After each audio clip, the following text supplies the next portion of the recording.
வசனம், இரவு சென்று போயிற்று, பகல் சமீபமாயிற்று, ஆகையால் அந்தகாரத்தின் கிரியைகளை நாம் தள்ளிவிட்டு ஒளியின் ஆயுதங்களை தரித்து கொள்ள கடவோம். அடுத்து என்ன சொல்றாரு? இரவு சென்று போயிற்று, இப்போ இரவு முடிஞ்சு போயிடுச்சு, இப்போ என்ன காலம்? பகல் சமீபமாயிற்று, ஆகையால் அந்தகாரத்தின் கிரியைகளை நாம் தள்ளிவிட்டு ஒளியின் ஆயுதங்களை தரித்து கொள்ள கடவோம். அல்லேலூயா, ஆமேன். அவர் சொல்றாரு, முற்காலத்திலே நம்ம எப்படி இருந்தோம்? இருளில் இருந்தோம், அந்தகாரத்தில் இருந்தோம், ஆண்டவர் அறியாமல் இருந்தோம். அப்போ நம்ம வாழ்ந்த வாழ்க்கை வேற. அல்லேலூயா. இப்போ ஆண்டவருக்குள்ளே வந்துட்டோம். இருளின் பிள்ளைகளாக இருந்த நம்மளை தேவன் என்னவா மாற்றிட்டாரு? ஒளியின் பிள்ளைகளாக மாற்றிட்டாரு. ஒளி இருளில் செய்த அதே காரியத்தை இப்போவும் நீ செஞ்சுட்டு இருந்தீன்னா நீ ஆண்டவர் வரும்பொழுது அவரை சந்திக்கிறது ரொம்ப கஷ்டம். அப்படின்னா ஒரு காலத்தில் இருளில் இருந்தோம், இதெல்லாம் அறியாமல் இருந்தோம், இதை குறித்த அறிவு இல்லாமல் இருந்தோம். தேவன் யார் என்கிற அறிவு நமக்கு இல்லை, இயேசு யார் என்கிற அறிவு நமக்கு இல்லை. உலகத்தில் என்னுடைய காரியத்தை செய்து கொண்டிருந்தோம், பாவத்தில் வாழ்ந்து கொண்டிருந்தோம், அசுத்தமான காரியங்களை செய்து கொண்டிருந்தோம், பொறாமை, கோபம், இச்சை, பாவத்தில் விழுந்து கிடந்தோம் நம்ம. ஆனால் இப்போவும் நம்ம அப்படி இருக்க கூடாது. ஏன் இருக்கக்கூடாதுன்னா நம்ம இப்போ இருளின் பிள்ளைகள் அல்ல, நம்ம வெளிச்சத்தின் பிள்ளைகளாக இருக்கிறோம். அல்லேலூயா. நம்ம என்னவா இருக்கிறோம்? வெளிச்சத்தின் பிள்ளைகள். அதனால தான் அவர் சொல்றாரு, அந்தகாரத்தின் கிரியைகள். என்ன? எதனுடைய கிரியைகள்? பிசாசினுடைய. அந்தகாரத்தின் கிரியைகளா பிசாசின் கிரியைகள். ஒரு மனுஷன், ஒரு விசுவாசிக்குள்ள காணப்படக்கூடாத கிரியைகள். ஹல்லேலூயா. 13வது வசனம் வாசிங்க பாருங்க. களியாட்டும் வெறியும் அப்படின்னா சினிமா, டிராமா, சீரியல், குடி, போதை, அப்புறம் உங்களை இன்டாக்சிகேட் பண்ற எந்த விஷயமும், அதில் அந்த பேர் என்னது? களியாட்டும் வெறியும். ஆங்கிலம் எல்லாத்துக்கும் ஏதோ ஒரு போதை தேவைப்பட்டுக்கிட்டே இருக்குது. ஒன்று குடிக்கிறது மட்டும் போதைன்னு நினைக்கிறோம், கிடையாது. அதை தாண்டி நிறைய போதை மனுஷனுக்கு இருக்குது. பணம் என்பது ஒரு போதை. பணம் என்பது ஒரு நிறைய பேருக்கு பணம் இல்லைன்னா என்ன ஆயிரும்? அவ்வளோதான், அவன் செத்தே போயிடுவான். பணம் ஒரு போதை. சிலருக்கு புகழ் ஒரு போதை. அவங்கள யாராவது தூக்கி பேசிக்கிட்டே இருக்கணும். நீங்கள் ரொம்ப நல்லவங்க, நீங்கள் நல்லவங்க, நீங்கள் நல்லவங்க, நீங்கள் தாங்கன்னு சொன்னால் அவங்க ரொம்ப சந்தோஷமாக இருப்பாங்க. அது ஒரு போதை. ஏதாவது கொஞ்சம் மாற்றி சொல்லிட்டா உடனே என்ன ஆயிடுவாங்க? அப்செட் ஆயிடுவாங்க. அல்லேலூயா. ஃபோன் ஒரு போதை. இன்னைக்கு ஃபோன் ஒரு போதை. Social media addiction. போதை என்பது என்ன தெரியுமா? எதெல்லாம் உங்களை அடிமைப்படுத்துகிறதோ அதெல்லாம் என்னது? போதை. எதெல்லாம் உங்களை கண்ட்ரோல் பண்ணுதோ அதெல்லாம் உங்களை என்னது? போதை. எது what ever it may be, எது வேணாலும் இருக்கலாம். சீரியலாக இருக்கலாம், சினிமாவாக இருக்கலாம், அரசியலாக இருக்கலாம், உலகமாக இருக்கலாம். எல்லாமே என்னது? ஒரு விதமான போதை என்று வசனத்தில் வாசிக்கிறோம். அதான் ட்ரங்கன்னஸ். அப்படின்னா ஏதோ ஒன்று அவனை கண்ட்ரோல் பண்ணிக்கிட்டே இருக்கணும். ஆமேன். எத்தனை பேருக்கு புரியுது? அதை பார்க்கலன்னா நம்மளால் நினைச்ச முடியாது, இருக்க முடியாது. புயல, வெத்தலை பாக்கு, நிறைய பேர் புயல ஹன்ஸ் போடுவாங்க, புயல போடுவாங்க, லேடிஸ் புயல போடுறவங்க இருக்காங்க, குடிக்கிறவங்க இருக்கிறாங்க. இதெல்லாம் என்னன்னா ஒரு விதமான போதை. நம்மளை ஏதோ ஒரு மயக்கத்திலே அது வைத்து கொண்டிருக்கிறது. அதுலேயே இருக்கணும்னு நினைக்கிறோம். ஆண்டு சொல்றாரு, இது என்னது? மிகப்பெரிய பாவம். உன் சரீரத்தை நீ நினைச்சக்கூடாது, அப்படி வைக்க கூடாது அப்படிங்கிறார். அடுத்து வாசிங்க. களியாட்டும் வெறியும். களியாட்டுன்னா என்ன? களி ஆட்டு. நம்மளை ஆட்டுவிக்கிற எல்லாம் மியூசிக். இப்போ இன்றைக்கெல்லாம் ரோட்டில் 2 பேர் இப்படி இங்கே ஒன்று மாட்டிக்கிறான், இப்படி இருக்கு. அது பேர் என்னது? ஹெட்ஃபோன்ஸா போட்டுட்டு என்ன பண்ணிகிட்டே இருக்கிறான். அதுதான் பேர். இப்போ புரியுதா? களி ஆட்டு. உங்களை ஆட்டுற எல்லாமே களியாட்டு. ஹல்லேலூயா. ஆமென். எத்தனை பேருக்கு புரியுதுப்பா? களி ஆட்டுக்கள், வெறி, போதை, அப்புறம் என்னது? வேசித்தனம், காம விகாரம், வாக்குவாதம், ஆர்கியூமெண்ட்ஸ், தேவையில்லாம ஆர்கியூமெண்ட்ஸ் இல்லையா? சின்ன விஷயத்துக்கு ஆர்கியூவிங். அப்புறம் பொறாமையும் உள்ளவர்களாய், அப்புறம் நடவாமல் பகலிலே நடக்கிறவர்கள் போல சீராய் நடக்க. ஸ்டெடியா இருங்க அப்படின்றாங்க. போதை போட்டவன் எப்படி இருப்பான்? ஸ்டெடியா இருப்பானா? எத்தனை பேருக்கு புரியுது? போதை போட்டவன் சரியாக இருக்கும். அவனுக்கு சரியாக சிந்திக்க கூட முடியாது. எதாவது சிந்திக்க முடியுமா? அதான் குடிகாரன் பேச்சு. அவன் குடிச்சுவிட்டு பேசுவான்ப்பா. அவன் பேச்செல்லாம் ஒரு பேச்சா? காலையில் கேட்டால் சொல்லுவான், நான் அப்படி பேசணுன்னா ஓ இல்லையா, அவன் பேச்செல்லாம் ஒரு பேச்சா அப்படின்வாங்க. அந்த மாதிரி இந்த மாதிரி ஏதோ ஒன்று அடிக்ட் ஆகிருக்கிறான் இன்றைக்கி மனுஷன். ஏதோ ஒன்று அவனை என்ன செய்யுது, கண்ட்ரோல் பண்ணிக்கிட்டே இருக்குது. அவனை விட மாட்டான். இதெல்லாம் ஒரு விதமான ஆவிகள், இதெல்லாம் ஒரு விதமான ஸ்பிரிட்ஸ். இதுலேருந்து நம்மளை ஆண்டவர் என்ன பண்ணியிருக்கிறாரு, விடுதலை ஆக்கியிருக்கிறாரு. திரும்ப அதுக்குள்ளே நீ என்ன செய்யாத, போகாத அப்படிங்கிறார் ஆண்டவர். அல்லேலூயா. அப்புறம் வாசிங்க, துர் இச்சைகளுக்கு இடமாக உடலை பேணாமல் இருந்து கர்த்தராகிய இயேசு கிறிஸ்துவை தரித்து கொள்ளுங்கள். ஹல்லேலூயா. இப்போ இதெல்லாம் பாஸ்டர், இதெல்லாம் நான் எப்படி மேற்கொள்றது, இதெல்லாம் எனக்கு எப்படி முடியாதே, முடியாது தான், உண்மைதான். ஆனால் பைபிள் என்ன சொல்லுதுன்னா, இயேசுவை தரித்து கொள்ளுங்கள். ஹல்லேலூயா. ஆமென். யுத்தத்துக்கு போகிறவங்களுக்கெல்லாம் ஒரு புல்லட் ப்ரூஃப் ஜாக்கெட் கொடுப்பான், பார்த்துருக்கீங்களா? அந்த புல்லட் வந்து என்ன செய்யாது, அந்த நெஞ்சில் சுடும்பொழுது அது ஹாஃப் ஜாக்கெட் தான். ஏன்னா நெஞ்சில் அதை சுட்டால் உடனே என்ன ஆயிடும், உயிர் போயிடும். அதனால் என்ன பண்ண, புல்லட் ப்ரூஃப் ஜாக்கெட் கொடுப்பான் அவனுக்கு. அந்த புல்லட் வந்து இங்கே இதில் அடித்தாலும் அந்த புல்லட் உள்ளே என்ன செய்யாது, போகாது இல்லையா? கார்பன் ஃபைபர், அது வந்து ஒரு கார்பன் மெட்டீரியல். அது ரொம்ப லைட் வெயிட்டாக இருக்கும். ஆனால் உள்ளே என்ன செய்யாது, குண்டு அதை என்ன செய்ய முடியாது, துளைக்க முடியாது. இப்போ வெளியில் போகிறீங்க, பயங்கரமாக மழை வருது, ஒரு கொடையை பிடிச்சிக்கிறீங்க, கொடை உங்களை என்ன செய்யுது, காப்பாற்றுது இல்லையா? தரித்து கொள்றதுனா என்னன்னா, போட்டுக்கங்கன்னு அர்த்தம். இல்லையா? உங்களுக்கு பாதுகாப்புக்கான ஒரு கவசத்தை போட்டுக்கங்க. அப்படி உங்களை பாதுகாக்கக்கூடியவர் யாருன்னா இயேசு கிறிஸ்து. ஆமென். யாரு? இயேசு கிறிஸ்து. அதனால் அவரை தரித்து கொள்ளுங்கள். என்ன செய்யணும், அவரை wear Jesus yourselves with Lord Jesus Christ. குளிர என்ன செய்றீங்க, நீங்கள் ஒரு சொட்டர் எடுத்து மேலே போட்டுக்கிறோம். அந்த சொட்டர் என்ன பண்ணுது, நம்மளை குளிர்ல இருந்து காப்பாற்றுது. இதே போல தான் பாவத்திலிருந்து, இந்த உலகத்தின் இச்சைகளிலிருந்து, இந்த தேவனுடைய வருகைக்கு நம்மளை ஆயத்தப்படுத்துறதுலேருந்து எல்லாம் நமக்குள்ளிருந்து யார் செய்கிறா அப்படின்னா இயேசு செய்கிறார். ஹல்லேலூயா. அப்போ இந்த சரீரத்தில் நம்ம யாரை போட்டுக்கணும், இயேசுவை தரித்து கொள்ளுங்கள். எல்லாம் சொல்லுங்க, இயேசுவை தரித்து கொள்ளுங்கள். யாரை தரித்து கொள்ளுங்க? Amen. Put on Jesus, put on Jesus. இயேசுவை தரித்து கொள்ளுங்க. தரித்து கொள்றதுனா என்ன அப்படின்னா, நம்ம ஒரு விஷயத்தை பழச, இப்போ ஆதாம் ஏவாள் பாவம் செய்த பொழுது அவர்கள் மேலிருந்த அந்த மகிமை போயிருச்சு. அதனால they were looking naked. அவர்கள் நிர்வாணிகளாய் காணப்பட்டார்கள். ஏன் அப்படின்னா மகிமை போயிருச்சு. மகிமை போயிருச்சு. போனோடனே they were feeling ashamed. ஒருத்தர் பார்த்து அவங்களுக்கு வெட்கமெல்லாம் வந்துச்சு. ஆனால் அதுக்கு முன்னாடி they were clothed with the presence of God. Hallelujah. எதனால இருந்தாங்க அவங்க? தேவ மகிமையினாலே மூடப்பட்டு இருந்தார்கள். ஆமென். இப்போ இயேசுவை தரித்து கொள்வது என்பது என்ன அப்படின்னா, தேவனுடைய மகிமையினால் நாம் மூடப்படுவது. ஆமென். நம்ம எதனால மூடப்படுறோம்? தேவ மகிமையினால மூடப்படுறோம். ஹல்லேலூயா. ஆமென். அதுதான் அபிஷேகம். அது பேர் என்னது? அனாயிண்டிங். அதுதான் presence. Hallelujah. Every day you have to be clothed with the presence of God. ஒவ்வொரு நாளும் நீங்கள் தேவ பிரசன்னத்தினாலே உங்களை மூடிக்கொள்ள வேண்டும், வசனத்தால் உங்களை மூடி கொள்ள வேண்டும். அப்படி மூடிக்கொள்ளும் பொழுது நடக்கிறது என்னன்னா, இந்த எல்லா காரியத்திற்கும் தேவன் உங்களை விலக்கி பாதுகாக்கிறார். எல்லா தீமைக்கும் ஆண்டவர் என்ன செய்கிறாரு? விலக்கி உங்களை பாதுகாக்கிறார். நீங்கள் உங்கள் மேலே ஒரு விஷயம் அதை போட்டோன்னே உங்களுக்கு தோணுது, நான் இப்போ எப்படி இருக்கிறேன், என்ன என் மேலே யார் இருக்கா? கிறிஸ்து இருக்கிறார். ஐ am clothed with Christ. அல்லேலூயா. இதனால தான் முதல்ல ஆரம்பத்தில் சொன்ன, நிறைய பேருக்கு இந்த அறிவு நமக்குள்ள இல்லை. நான் போராடணும்னு நினைக்கிறேன், நான் ஏதோ செய்யணும்னு நினைக்கிறேன். அல்லேலூயா. ஒன்றும் இல்லை, குளிர்னோடனே நீங்கள் ஒரு ஜாக்கெட் போட்டோன்னே அந்த ஜாக்கெட் உங்களை என்ன பண்ணுது? அப்படியே உங்களை வார்ம் பண்ணுது. பண்ணுதா பண்ணலையா? நீங்கள் ஜாக்கெட் போட்ட பிறகு ஜாக்கெட் வார்ம் ஆகு, ஜாக்கெட் வார்ம் ஆகு, ஜாக்கெட் என்னடா அப்படின்னு நீங்கள் பார்க்குறீங்களா? ஜஸ்ட் போட்டுட்டு யூ ஃபீல் வார்ம். போட்டோன்னா நமக்கு என்ன ஆயிடுது? வார்மாக ஃபீல் பண்ணுறோம். கொடையை பிடிச்சோன்னா நம்ம மேலே விழுகிற மழை ஸ்டாப் ஆயிடுது, ஆட்டோமேட்டிக்காக நடக்குது.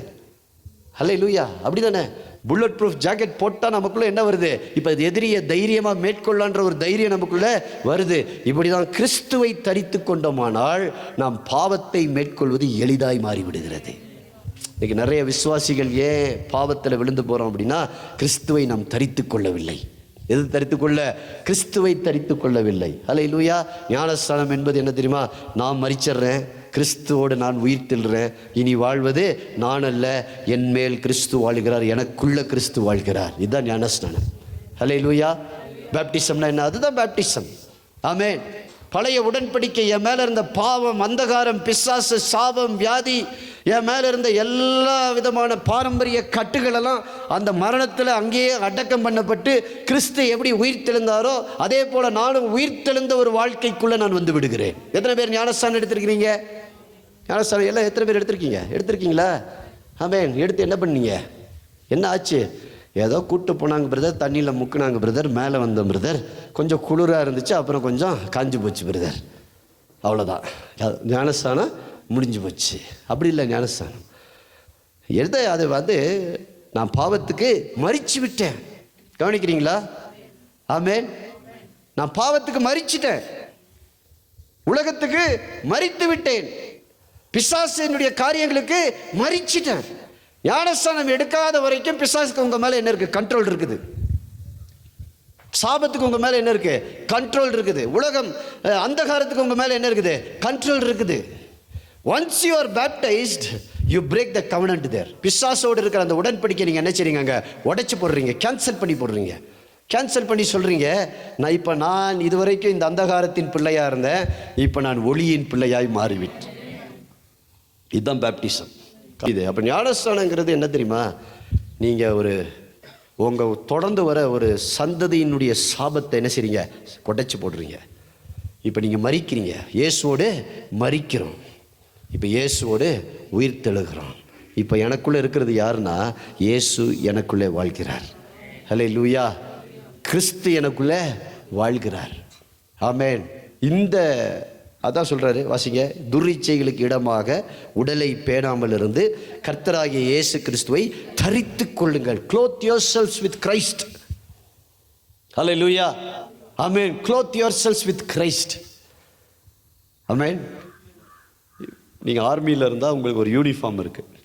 அந்த யூனிஃபார்ம் போட்டிங்கன்னா தான் அதுக்கு போடும்பொழுது தான் உங்களுக்கு என்ன இருக்குன்னா நீங்கள் டியூட்டியில் இருக்கிறீங்கன்னு அர்த்தம். நீங்கள் ஒரு போலீஸ்காரர் அப்படின்னா நீங்கள் என்ன செய்யணும்? அந்த யூனிஃபார்மை போட்டு போய் நீங்கள் ஒரு திருடனை தாராளமாக என்ன செய்யலாம்? பிடிக்கலாம். அல்லது ஒரு டிராஃபிக்கில் போய் நின்று 50 டன்னு லோடு போட்டு ஒரு லாரியை கையை காமிச்சிங்கன்னா என்ன செய்யும்? நிற்பானா? நிற்க மாட்டானே? உங்கள் கை நிற்க வச்சுச்சா? உங்கள் கை நிற்க வைக்க முடியுமா? 50 டன் இருக்கிற ஒரு லாரியை நீங்கள் போய் நிறுத்த முடியுமா? ஆனால் நீங்கள் போட்டிருக்கிற யூனிஃபார்முக்கு என்ன இருக்கு? ஒரு கனம், ஒரு மதிப்பு. அவன் சொல்கிறான், இந்த யூனிஃபார்மை மட்டும் நான் தாண்டிட்டா என் வாழ்க்கையே முடிஞ்சு போச்சு. பயத்திலே நிறுத்திடுறான். இதுதான் பிசாசுக்கு உங்கள் மேலே இருக்கிற பயம். நீங்கள் கிறிஸ்துவை தரித்திருந்தீங்கன்னா இந்த பாவமும் இந்த இச்சையும் இந்த உலகமும் இந்த மாமிசமும் இந்த பிசாசும் உங்களை என்ன செய்ய முடியாது? எதிர்த்து நிற்கவே முடியாது. அது உங்களை மேற்கொள்ளவே முடியாது. ஏன்னா உங்களை அவன் உங்களை பார்க்கறதுல யாரை பார்க்குறான்? உங்களுக்குள்ள இயேசுவை பார்க்கிறார். ஹல்லேலூயா. எத்தனை பேருக்கு புரியுது? அதனால தான் பிசாசு ஓடணும்னா நீங்கள் விசுவாசியாக இருந்தால் பத்தாது, நீங்கள் கிறிஸ்துவை தரித்திருந்தீங்கன்னா உங்களை பார்த்தா பிசாசு என்ன செய்வான்? ஓடுவான். ஹல்லேலூயா. இல்லைன்னா பிசாசு உங்களை திருப்பி அடிப்பான். ஆமென். எத்தனை பேருக்கு புரியுது? அதனால தான் பவுல் சொல்றாரு, கிறிஸ்துவை தரித்து கொள்ளுங்கள். தரித்து கொள்றதுனா புரிஞ்சாய்ப்பா? clothe yourselves with Christ. இயேசுவை போட்டுக்குங்க. எல்லாம் இயேசுவை போட்டிருக்கீங்களா? ஆமென். இயேசுவை போட்டிருக்கேங்க. இயேசுவை போட்டுட்டீங்கன்னா பாவம் உங்களை மேற்கொள்ள முடியவே முடியாது. பிசாசு உங்களை மேற்கொள்ள முடியவே முடியாது. கிறிஸ்து வரும் பொழுது அவருடைய வருகைக்கு நீங்கள் ரெடியாக இருப்பீங்க. ஏன் தெரியுமா? யாரை போட்டிருக்கீங்க? இயேசுவை போட்டிருக்கிறோம். ஹல்லேலூயா. ஒரு வசனத்தை எடுத்து வாசிப்போம். எபேசியர் 5ஆம் அதிகாரம். குயிக்கா.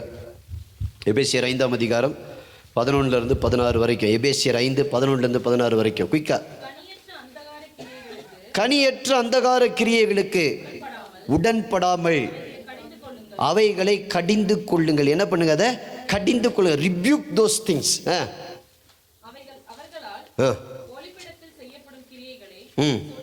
சொல்லுகிறதும் அவலட்சணமாய் இருக்கிறது.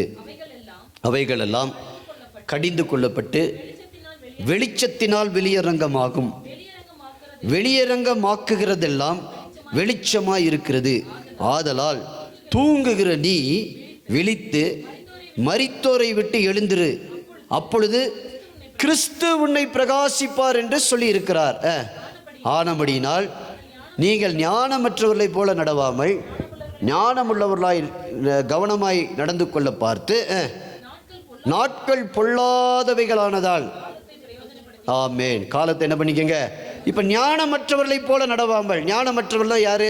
உலக மனுஷனை பார்த்து பைபிள் என்ன சொல்லுதுன்னா, ஞானமற்றவன் அவன் PhD படிச்சிருக்கலாம், டாக்டராக இருக்கலாம், இன்ஜினியராக இருக்கலாம், சயின்டிஸ்டாக இருக்கலாம், எவ்வளோ அறிவுள்ளவனாக வேணாலும் இருக்கலாம்.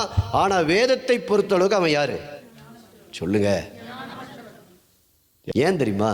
இந்த உலகத்தின் ஞானமெல்லாம் கிறிஸ்துவுக்கு முன்பதாக அது பைத்தியமாக இருக்கிறது. அதனால தான் ஆண்டவர் என்ன பண்றாரு அப்படின்னா, இந்த உலகத்தின் ஞானவான்களை வெட்கப்படுத்தும்படியாக பைத்தியங்களாக இருந்த நம்மை ஆண்டவர் தெரிந்து கொண்டார். ஹல்லேலூயா. இந்த உலகத்தில் பெரிய ஞானவான் இருக்கா இல்லையா, அவனை வெட்கப்படுத்துறதுக்காக ஆண்டவர் யாரை தெரிந்து கொள்றாருன்னா, ஞானம் இல்லாதவர்களை, அறிவில்லாதவர்களை, புத்தி இல்லாதவர்களை, குறை உள்ளவர்களை ஆண்டவர் தெரிந்து கொண்டு அவர்களை ஞானவான்களை தேவன் மாற்றுகிறார். ஹல்லேலூயா.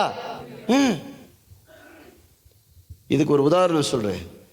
நீங்க பைபிளில் வாசிச்சீங்கன்னா, நேபுகாத் நேச்சார் என்கிற ஒரு மிகப்பெரிய ராஜா. யாரு? நேபுகாத் நேச்சார். இன்னைக்கு இருக்கிற ஈராக், ஈரான், சிரியா, இந்த இடங்களெல்லாம் அவர் அங்கே தான். என்ன அது பேர் தான் என்னது? அந்த காலத்து பாபிலோன். அந்த காலத்து பாபிலோன் இதெல்லாம் சேர்ந்தது தான் அந்த காலத்து Babylon. Iraq, Iran, Syria, Qatar, அப்புறம் அதை சுற்றி இருக்கிற எல்லா நாடுகளும் சேர்ந்தது தான் என்னது? அந்த காலத்து பாபிலோன். அதை யார் ஆண்டு கொண்டிருந்தா அப்படின்னா, நேபுகாத் என்கிற ஒரு ராஜா ஆண்டு கொண்டிருந்தான்.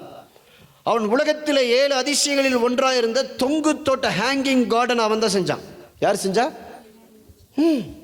உலகத்தின் அதிசயங்களில் ஒன்றாக ரொம்ப வருஷமாக இருந்த ஒன்று. உலகத்தில் 7 அதிசயங்கள் இருக்கிறது. உலக அதிசயத்தில் 7. அதில் ஒன்று பாபிலோனுடைய தொங்கு தோட்டம், hanging garden of Babylon. Hanging கார்டன்னா அது எப்படி, எனக்கு புரியல, எப்படி ஹேங் ஆகிட்டு இருந்துச்சுன்னு தெரியல. அவ்வளோ பிரம்மாண்டமான ஒரு சிட்டி அது. இன்னைக்கு இருக்கிற அமெரிக்காலாம் அதுக்கு கம்பேர் பண்ணவே முடியாது. அப்படிப்பட்ட ஒரு நகரம் அது. அந்த நகரத்தினுடைய ராஜா யாருன்னா நேபுகாத் நேச்சார். அவனை சுற்றி படித்த ஞானமுள்ள, அறிவுள்ள மேதைகள், அறிவாளிகள், கவிஞர்கள், மந்திரம் சொல்றவங்க, அஸ்ட்ராலஜி பண்றவங்க எல்லாருமே இருக்கிறாங்க. ஒரு நாள் அவனுக்கு ஒரு கனவு வருகிறது. அந்த கனவு அவனை திகிலடைய செய்கிறது. he had a dream. அந்த ட்ரீமை யாராலையும் என்ன செய்ய முடியல, இன்டர்பிரட் பண்ணவே முடியவில்லை. அவங்க கூட இருக்கிற ராஜா கூட எல்லாம் முட்டாளை வச்சிருக்க மாட்டார். ராஜா எப்போதும் அறிவாளிகளை, புத்திசாலிகளை, அமைச்சர். ராஜா முட்டாளாக இருப்பான், அவன் கூட இருக்கிறவனா யாராக இருப்பான்? புத்திசாலியாக இருப்பான்.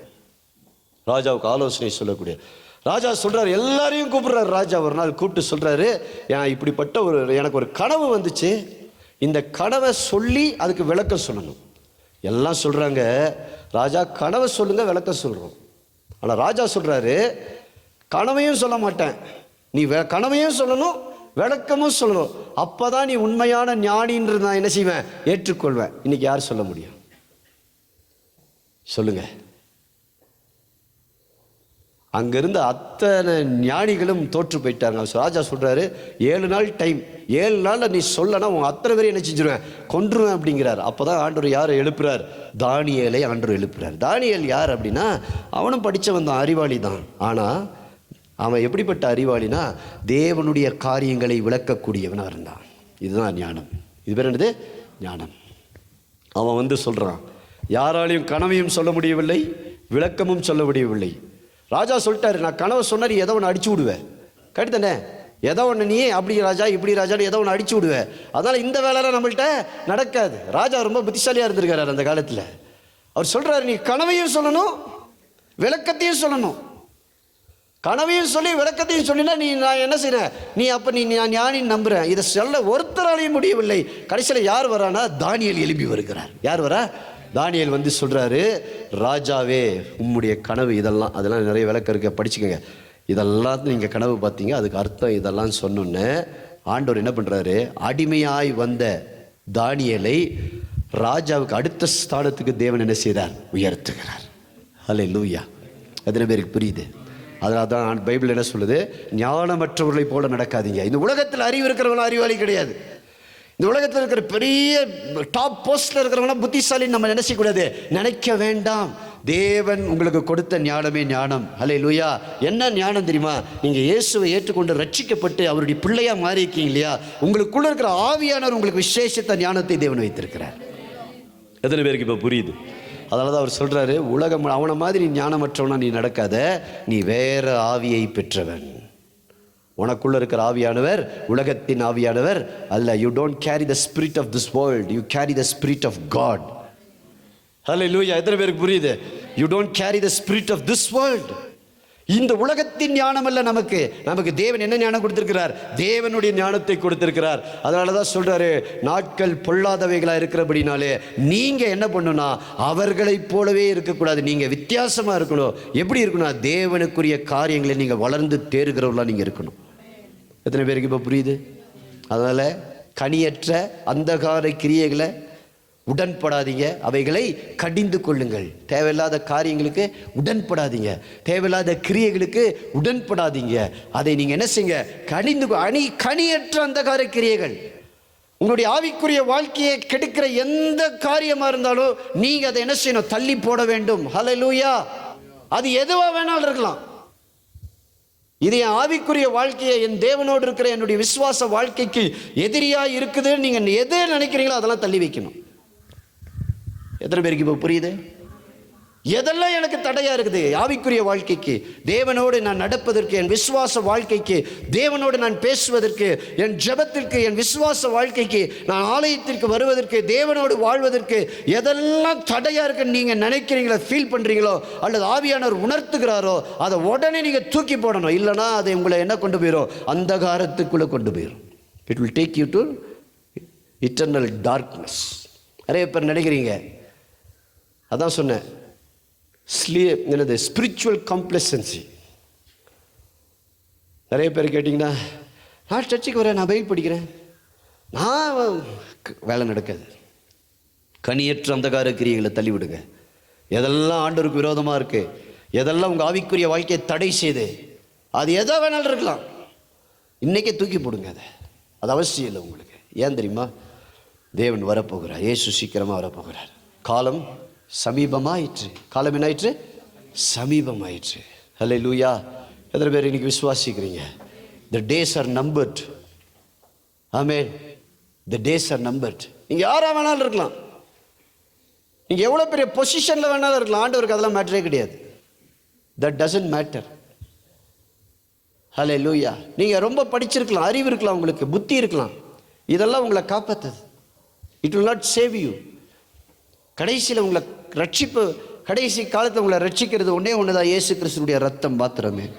வேற எதுவும் நம்மளை என்ன செய்யாது? ரட்சிக்காது. ஹல்லேலூயா. ஆமென்.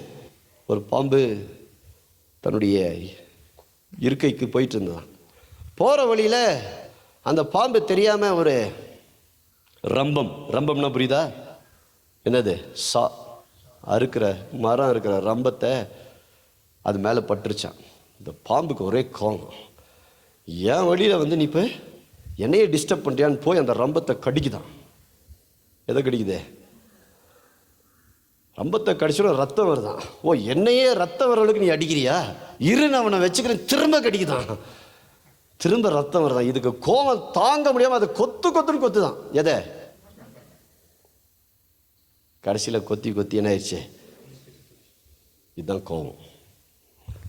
கனியற்ற அந்தகார கிரியை. எதுக்கு உன் கோபம் என்ன செய்யும்? யாரை என்ன செய்யும்? ஒன்னதான் அழிக்கும். இது பேர் என்னது? கனியற்ற அந்தகார கிரியை. ஆண்டவர் சொல்றாரு, இதை தூக்கி தூரமா போட்டுட்டு, ஆண்டவருக்கு என்ன, இது என் ஆவிக்குரிய வாழ்க்கைக்கு தடையா இருந்தா அதை தூக்கி தூரமா போடுங்கிறார். அது தேவையில்லை. அது உன்னை என்ன பண்ணுது? உன்னை நித்தியமான இருளுக்குள்ள கொண்டு போய் என்ன செய்யுது? தள்ளி விடுகிறது. அல்லேலூயா. ஆமென். அதனால தான் வசனத்தில் கடைசி ஒரு வசனத்தை வாசிச்சு முடிச்சிருவோம். ஆமென். யூதா நிருபம் 1ஆம் அதிகாரம் 23வது வசனம். யூதா நிருபம் 1:23. நீங்கள் பகுத்தறிவுள்ளவர்களாய் இருந்து சிலருக்கு இரக்கம் பாராட்டி சிலரை அக்கினியிலிருந்து இழுத்துவிட்டு பயத்தோட ரட்சித்து மாம்சத்தால் கரைப்பட்டிருக்கிற வஸ்திரத்தையும் வெறுத்து தள்ளுங்கள். எதை தள்ளுங்க? மாம்சத்தால் கரைப்பட்டிருக்கிற வஸ்திரத்தை வெறுத்து தள்ளுங்கள். அப்படின்னா உங்க சரீரம் எதனால கரைப்படக்கூடாது? மாம்சத்தினால் கரைப்படாதபடிக்கு அதை வெறுத்து தள்ளுங்கள் அப்படிங்கிறார். வெறுத்து தள்ளுங்கள். அல்லேலூயா.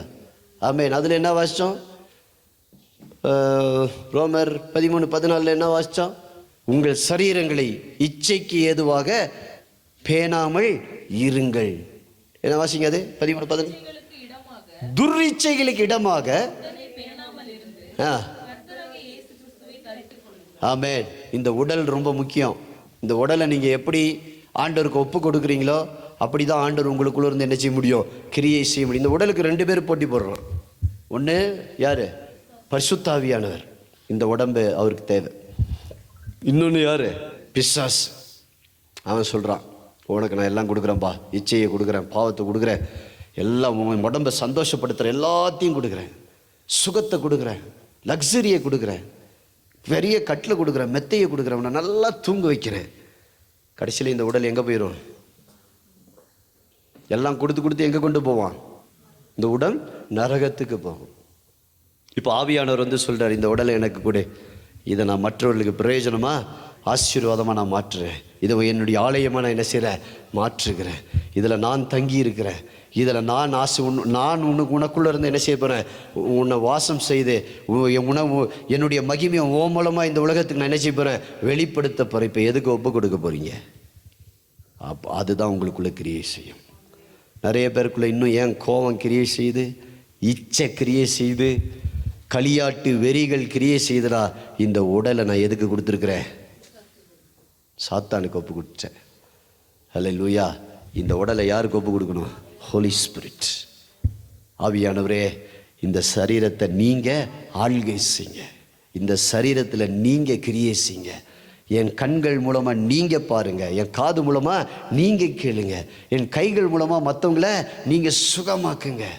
ஹல்லேலூயா. எத்தனை பேர் விசுவாசிக்கிறீங்க?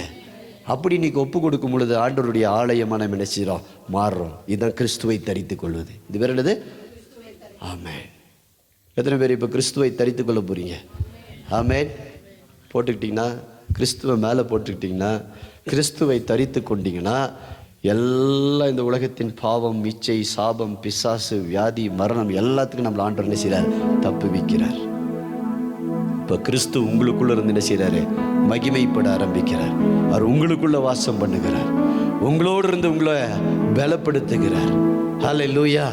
உங்கள் கண்ணை யாருக்கு ஒப்பு கொடுக்குறீங்க? இன்னைக்கு யாருக்கு ஒப்பு கொடுக்குறீங்க? உங்கள் காதை யாருக்கு ஒப்பு கொடுக்குறீங்க? என் சரீரத்தை யாருக்கு ஒப்பு கொடுக்குறேன்? இந்த இருதயத்தை யாருக்கு ஒப்பு கொடுக்குறேன்? இயேசுக்கு ஒப்பு கொடுக்குறேன். கொடுக்கும் பொழுது அவர் உங்களுக்குள்ள இருந்து அழகாக உங்களை நடத்தி கொண்டு போவார். உங்கள் மூலமாக அநேகர் ஆசீர்வதிப்பார். நீங்களும் ஆசீர்வாதமாக இருப்பீங்க, உங்கள் மூலமாக அநேகர் ஆசீர்வாதமாக மாறுவாங்க.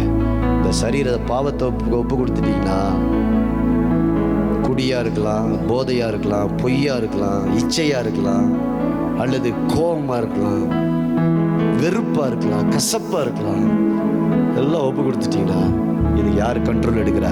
பிசாஸ். இப்போ நீங்கள் யாருக்கு சொந்தம் அப்படிங்கிறத முடிவு பண்ணுங்க. நான் இயேசுவுக்கு சொந்தமா, பிசாசுக்கு சொந்தமா? ஹல்லேலூயா. எல்லாம் அப்படி எழுந்து நின்ற தேவ சமூகத்தில், தேங்க்யூ ஜீசஸ்.